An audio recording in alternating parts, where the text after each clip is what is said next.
बिस्मिल्लाहिर्रहमानिर्रहीम। ग्रोथिंग चैनल देखने वाले मुअज़्ज़िज़ नाज़रीन ग्रामी, अस्सलामु अलैकुम। नाज़रीन ग्रामी, मौत एक अटल हकीकत है जिसे इनकार नहीं किया जा सकता, और जो भी इस दुनिया में आया है एक न एक दिन उसे इस आर्जी दुनिया से मुस्तकिल रहने वाली दुनिया की तरफ जाना है। मौत के बाद इंसानी जिस्म की हालत के मुतालिक साइंसदानों की एक नई तहकीक में ऐसा इंकशाफ हुआ है कि खुदा और क़यामत के दिन पर यकीन ना रखने वाले भी मौत के बाद ज़िंदगी का इकरार करने पर मजबूर हो गए हैं। बरतानवी अखबार डेली स्टार की रिपोर्ट में कहा गया है कि इससे कबल हम ये जानते थे कि मौत के बाद जब दिल जिस्म को खून की फराहमी रोक देता है तो इसके 30 सेकंड बाद दिमाग भी काम करना छोड़ देता है और यूं सब कुछ खत्म हो जाता है। लेकिन इस नई तहकीक ने यह तासीर गलत साबित करते हुए इंकशाफ किया है कि इंसान का दिमाग मौत के बाद भी काम करना जारी रखता है और इसमें इसी तरह ख्यालात आते रहते हैं जैसे ज़िंदगी में आते थे, जिससे इंसान मौत के बाद भी आगाही की इसी सतह पर रहता है जैसे ज़िंदगी में था। नाज़रीन ग्रामी, हम सब ने जनाजों पर होने वाले बहुत से वाक़यात होते सुने होंगे और देखे भी होंगे, लेकिन आज की इस वीडियो में हम आपके साथ जनाजे में होने वाले एक ऐसे मौजज़े का जिक्र करने जा रहे हैं जिसको सुनकर आप भी बेख्तियार सुबहान अल्लाह पुकार उठेंगे। ये मौजज़ा कैसे और कहाँ पेश आया, जानने के लिए वीडियो को स्किप किए बगैर आखिर तक लाजमी देखिएगा।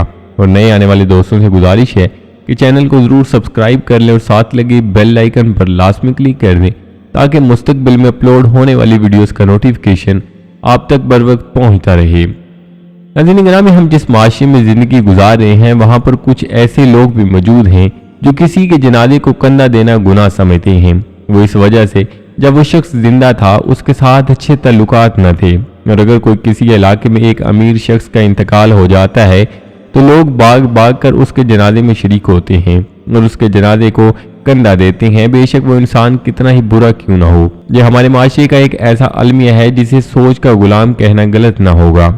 नाज़रीन ग्रामी, बनी इसराइल में एक शख्स रिहाइश पजीर था जिसका नाम नबी बख्श था। उसका कोई भी बहन भाई न था और ना ही शादी हुई थी, जिसकी वजह से उसकी कोई भी औलाद न थी। उम्र भी डलती जा रही थी। अब उसके चेहरे से उसके बुढ़ापे के आसार नजर आना शुरू हो चुके थे। एक बाजार में उसकी एक छोटी सी दुकान थी और वो उस दुकान में हलवाई का काम किया करता था। उसकी आदत ये थी, जब भी उसे खबर मिल जाती कि फलान जगह पर किसी शख्स का इंतकाल हो गया है तो वो ये बात सुनकर फौरन अपनी दुकान बंद करता और जनाजा पढ़ने के लिए चला जाया करता था। ख्वाह जितनी भी दूर हो वो पैदल ही सफ़र कर लिया करता था। बनने वाला अमीर हो या गरीब हो, वो किसी भी ऐसी बात को मद्देनजर न रखता था। बाजार के लोग उसे कहा करते थे, क्यों तुम दुकान बंद कर हर जनाजे पर चले जाते हो, इस तरह से तुम्हारी दुकान नहीं चलेगी। अगर कोई आपका तल्लक वाला या करीबी फोत हो जाए तो चला जाया करो, लेकिन तुम तो हर जनाजे में शिरकत करते हो जैसे तुम पर फर्ज कर दिया गया हो। तो उस शख्स ने जवाब दिया कि देखो, मेरा इस दुनिया में सवाए अल्लाह के कोई भी मौजूद नहीं है, मुझे कोई भी नहीं जानता। हर इंसान के जानने वाले उसके अहल व याल वाले होते हैं जो उसके जनाजे में शिरकत करते हैं। तो बताओ, मेरे जनाजे में कौन आएगा, कौन मेरे जनाजे को कंधा देगा? और मैंने उलमा कराम से ये सुना है कि अगर तुम किसी के जनाजे में शरीक होते हो तो लोग भी तुम्हारे जनाजे में शरीक होंगे। बस यही बात सोचकर मैं हर जनाजे में शिरकत करता हूँ। जितने ज़्यादा लोग मेरे जनाजे में शरीक होंगे उतने ज़्यादा हाथ उठेंगे जो मेरी बख्शिश की दुआ करेंगे। क्या पता अल्लाह पाक किन उठे हाथों की लाज रख कर मुझे बख्श दे। खैर, इसी तरह से वक्त गुजरता गया। एक दिन बनी इसराइल के एक मशहूर आलिम दीन का इंतकाल हो गया जो पूरे बनी इसराइल में मशहूर था और बहुत ज़्यादा नेक इंसान था। लोग दूर दूर से उनके जनाजे में शिरकत के लिए आ रहे थे। हर शख्स की ये ख्वाहिश थी कि वह आलिम दीन के जनाजे को कंधा दे सकें। जब जनाजा पढ़ा दिया गया तो मौलवी साहिब ने ऐलान किया कि यहाँ पर एक और जनाजा आया है, सबसे दरख्वास्त है कि जनाजा पढ़ कर जाएं। उस आलिम के जनाजे पर लोग जो दूर से आ रहे थे वो भी लेट हो गए, इसलिए वो भी दोबारा वहां पर आने वाले जनाजे में शरीक हो गए। तो जब जनाजे के बाद दुआ की जाने लगी तो मौलवी साहिब ने कहा कि फलां बाजार के हलवाई का ये जनाजा है, सब लोग इनके लिए दुआ करें। ये वही शख्स था जो हर जनाजे में शिरकत किया करता था, जिसकी ये ख्वाहिश थी कि उसके जनाजे पर भी बहुत से लोग हैं। फिर इसका जनाजा बनी इसराइल के आलिम दीन से भी बड़ा हुआ और लाखों लोगों ने उनके लिए मगफरत की दुआएं की। हज़रत अबू सईद रज़ी अल्लाह ताला अन्हु फरमाते हैं कि रसूलुल्लाह सल्लल्लाहु अलैहि वसल्लम ने इरशाद फरमाया, क़यामत के दिन मौत एक मेंढे की सूरत में लाई जाएगी। फिर एक पुकारने वाला फरिश्ता पुकारेगा कि ऐ जन्नत वालों, अहले जन्नत गर्दनें उठाएंगे और इधर उधर देखेंगे। वो फरिश्ता इनसे पूछेगा کیا تم اس جانور کو پہچانتے ہو؟ وہ سب کہیں گے ہاں یہ تو موت ہے، چونکہ ان سب نے مرتے وقت موت کو دیکھا تھا، لہٰذا اسی وقت پہچان جائیں گے۔ پھر وہ فرشتہ دوبارہ پکارے گا اے دوزخ والو۔ اہل دوزخ بھی گردنیں اٹھا کر دیکھیں گے تو فرشتے ان سے بھی پوچھیں گے کیا تم اسے پہچانتے ہو؟ وہ کہیں گے ہاں یہ تو موت ہے، ان سب نے بھی مرتے وقت اسے دیکھا تھا۔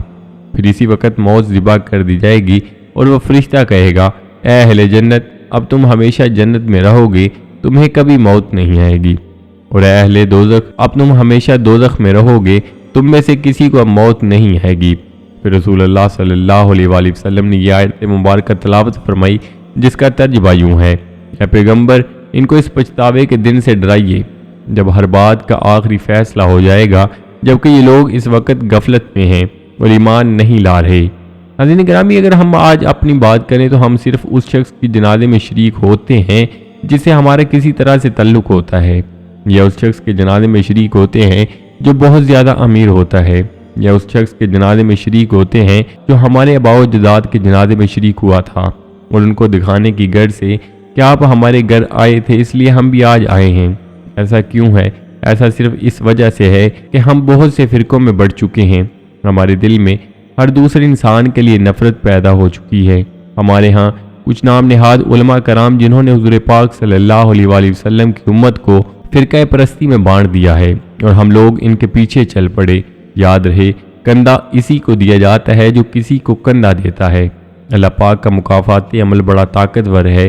اگر ہم آج بھی یہ فرقہ پرستی اور دلوں سے نفرتیں نکال دیں تو حضور پاک صلی اللہ علیہ وآلہ وسلم کی امت پوری دنیا میں ایک عزت کا مقام بن جائے، لیکن اس کے لیے ضروری ہے ہمیں خود کو بدلنا ہوگا، اور فرقہ پرستی کی بجائے ہر انسان کو یہ تلقین کرنی ہوگی ہم امت محمدی صلی اللہ علیہ وآلہ وسلم سے ہیں، نہ کہ کسی فرقہ پرستی سے۔ حضور پاک صلی اللہ علیہ وآلہ وسلم نے ہمیں محبت کا سبق دیا ہے اور ہمیں محبت کے ساتھ ہی رہنا ہوگا، اور اگر ہم آپس میں ہی فرقہ پرستی کی بنیاد پر ایک دوسرے سے نفرت کرتے رہے تو وہ دن دور نہیں جب مغربی نظام ہماری آنے والی نسلوں میں رائج ہو جائے گا اور یہودیوں کا ارادہ کامیاب ہو جائے گا۔ اللہ پاک سے دعا ہے کہ اللہ پاک ہم سب کو فرقہ پرستی اور نفرت سے نکل کر خالصتاً حضور پاک صلی اللہ علیہ وآلہ وسلم کی تعلیمات پر چل کر زندگی بسر کرنے کی توفیق عطا فرمائے اور ہمیں موت کی سختی سے محفوظ فرمائے، آمین۔ تو جی ناظرین، یہ تھی ہماری آج کی ویڈیو، امید کرتے ہیں آپ کو ضرور پسند آئی ہوگی۔ ویڈیو کو لائک کر کے دوستوں کے ساتھ شیئر کرنا مت بھولیے گا، اور نئے آنے والے دوستوں سے گزارش ہے کہ چینل کو ضرور سبسکرائب کر لیں اور ساتھ لگے بیل آئیکن پر لازمی کلک کر دیں تاکہ مستقبل میں اپلوڈ ہونے والی ویڈیوز کا نوٹیفیکیشن آپ تک بر وقت پہنچتا رہے۔ تو جی ناظرین، ملتے ہیں ایک نئی ویڈیو کے ساتھ، اپنا بہت سارا خیال رکھیے گا، دعاؤں میں یاد رکھیے گا۔ اللہ نگہبان۔